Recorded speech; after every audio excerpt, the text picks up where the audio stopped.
A very warm welcome to everyone. So far, we have discussed about various routing like static and default routing. And then here we discuss about dynamic routing using PNETLabs. Particularly in today's session, we'll discuss about routing information protocol, RIP protocol.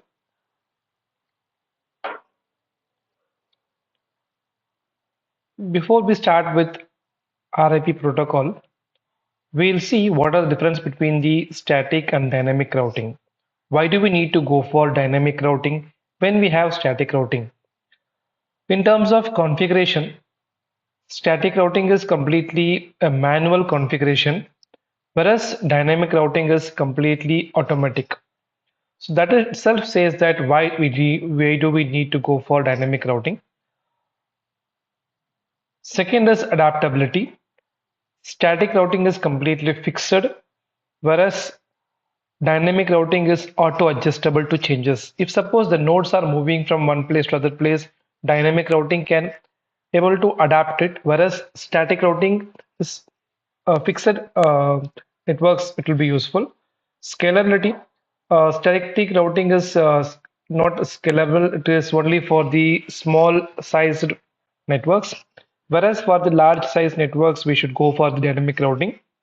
And here, static routing, since it is only for the small network and it is fixed network, the overhead is not there. Whereas dynamic routing uses the bandwidth for updates, so overhead will be there. Fault tolerance, it is very low in the case of static routing. Dynamic routing, whenever a route fails, immediately it will find out the alternate path. So dynamic routing is having high fault tolerance. And examples for static routing, as we have discussed, it is completely manually configured. Whereas dynamic routing, we will see these are completely automatic. Some examples are routing information protocol, and then OSPF, Open Shortest Path First protocol, then AGRP and BGP. These are some of the examples. So what is dynamic routing is? It is a method in which routers automatically learn and update the best paths for sending data across the network using protocols. So in simple, if suppose you are moving from one place to other place, automatically the routing happens with the help of dynamic routing. Whereas in static routing, when you're moving from one place to other place, the complete network fails. You'll not be able to receive any packets or send any packets because your routing is disturbing. Now, definition for dynamic routing is very simple. Dynamic routing will allow routers to communicate with each other. It will allow to share some routing information and automatically adjust to changes in the network. If suppose a link failures, immediately an alternate paths will be found out using the dynamic routing. It uses special algorithms and protocols to find the most efficient path for data packets. Here, efficiency is in total terms. One is in terms of cost or in terms of time. Both will be considered. How it works, routers will send and receive routing updates to learn about data networks. Each router will build and maintain a routing table, which is important. Each router will have its own routing table where it will keep on updating its routing table. If a network link goes down, immediately the routers recalculate and then find out the efficient path and send the packets in an alternate path. The advantages and disadvantages of dynamic routing, we have more advantage over static routing. Advantages, automatically it will adapt to the network changes. It will reduces the manual intervention or configuration, and it will scale for large and complex networks as well. And very important, it provides backup routes for fault tolerance.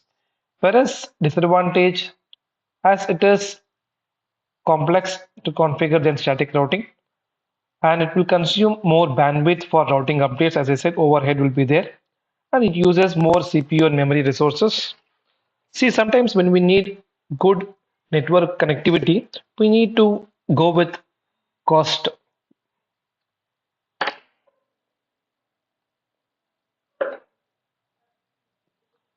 See some examples of dynamic routing protocols. One is routing information protocol, that is RIP. It is a distance vector routing protocol. How it works, it uses the hop count to find the best route.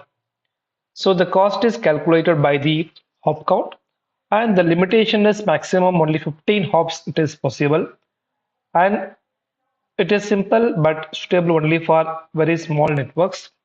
The next comes the OSPF, Open Shortest Path First protocol, which is a link state protocol, which is very useful, and nowadays we are using this protocol in most of the places, and it uses cost.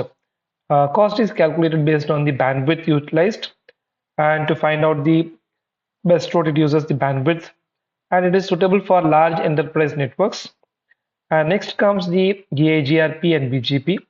EIGRP is an hybrid protocol, enhanced interior gateway routing protocol. It is a Cisco proprietary protocol which combines the distance vector and link state routing methods. Since it is proprietary protocol, in most of the networks we will not go with EIGRP protocol. Then we have the very important protocol, that is border gateway protocol. It is an exterior gateway protocol which is used to exchange routing information between the ISPs on the internet. When there are two or more ISPs need to communicate, then this BGP is the only and one protocol which is very efficient protocol, border gateway protocol. It is a backbone protocol of the internet. It is also called as the backbone protocol of the internet. Then what is RIP? In today's discussion, as we told, we are going to discuss about routing information protocol RIP. It is one of the very oldest dynamic routing protocols, which is used to help routers automatically exchange the information about networks and find the best path for data to travel. Concept is very simple. It works on the distance vector routing principle. Please, you need to go through what is this DVR routing principle, and it chooses the best path based on hop count. The number of What is the hop count? The number of routers a packet must pass through to reach destination. Just like what is hopping, it is one small jump. It is like each hop is equal to one router. One hop is equal to one router. So maximum hop counts is 15. If a network is having more than 15 hops, then RIP protocol will not work for that network. So it is limited only to 15 hops. So it is very simple. Working process is very simple. Each router in this protocol will keep a routing table. It will list all the known networks and the number of hops to reach each network. And it is routers will send an periodic update every 30 seconds to its neighbors, either by broadcasting or by multicasting. When a router receives an update, it keeps on adding the hop to the received routes and compare them to the existing routes, and accordingly the table will get updated. If a new route is find better, if it is having lesser hops, then accordingly it will update its routing table. And to calculate the best path, it uses the Bellman-Ford algorithm. Again, I'm telling you, I'm suggesting you to go through what is Bellman-Ford algorithm. I'm not telling about Bellman-Ford or DVR in this lecture. See here, the scenario is very simple. I have network A and network B. I have some three routers. Network R1 is directly connected to network A, whereas R3 is directly connected to network B.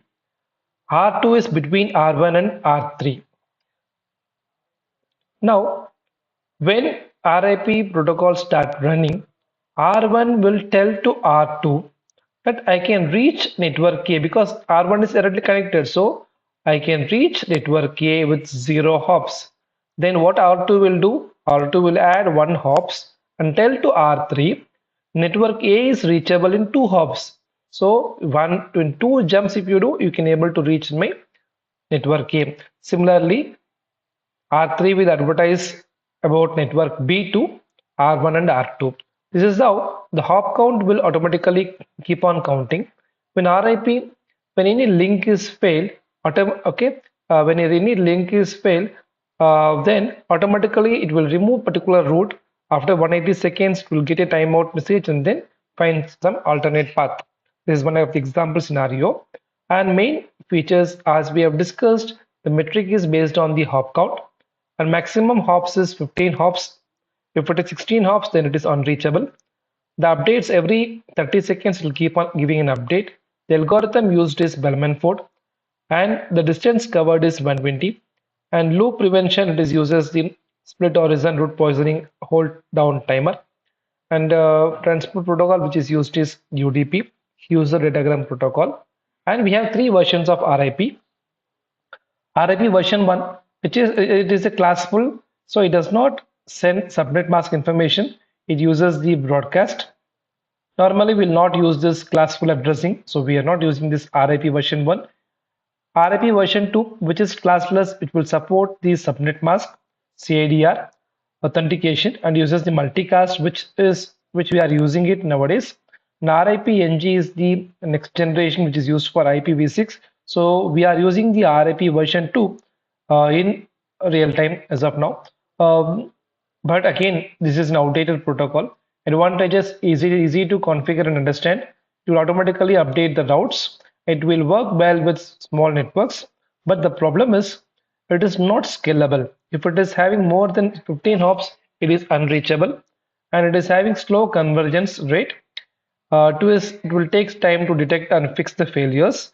And the problem is uses the periodic broadcast. See, if something is not changing, why do we need to update? That is the problem. Every 30 seconds, periodically, it will keep on updating the information to its neighbors. And it is very less secure, that especially in RIP version 1. So these are the disadvantages of RIP. And in short, if I want to summarize, RIP version 2 or RIP-NG for improved performance, we can use it. And it will uses we can use the advanced protocols. Then RIP, we have OSPF, AGRP, BGP for large dynamic or enterprise networks. We can use some sort of loop prevention techniques like split horizon root poisoning, so that loops can be prevented by this broadcasting. This is somehow what we have covered a little bit theory on RIP, and we will see the hands-on exercise on this particular topology. I'll explain this topology first. We have two switches, we have three routers, and we have two networks. One network is 1.0, other is 3.0. In between, we have two more networks. One is 10 dot network, other one is 20 dot network between the routers. So I need to establish my RIP protocol between these three routers. As we have learned about static routing and default routing, and this RIP is little bit easier than this. Okay. We will see what are the commands to use, and hands-on activity we will discuss in the upcoming video.